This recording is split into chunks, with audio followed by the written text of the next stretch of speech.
Welcome to Financial Hub. Today I'm going to guide you on how to log in Goodyear Credit Card online.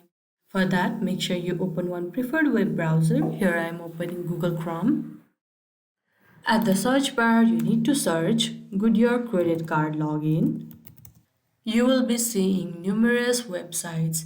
Make sure to go for the Goodyear Tires one, which also have the website name www.goodyear.com en_us. You will be now lead to the official homepage of Goodyear. Make sure you already have your account. Now here you can see the option apply now. You have to click over there. You will be once again lead to this page where you need to fill down your credential to log in or sign on to your Goodyear account. Now all you have to do is first enter your user ID.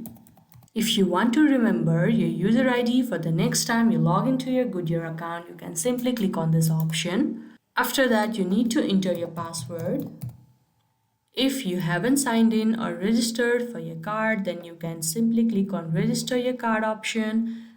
They will be guiding you to register for your Goodyear credit card. After you are done entering your credential, you can simply click on sign on. Now, in case if you want to retrieve your user ID, then you can click on this option. In case if you have forgotten your password, then you can click on reset password option and they will be guiding you further to recover your password. And this is how simply you can log in to your Goodyear credit card online. I hope you found this video helpful. Don't forget to like this video and subscribe our channel Financial Hub. Thank you.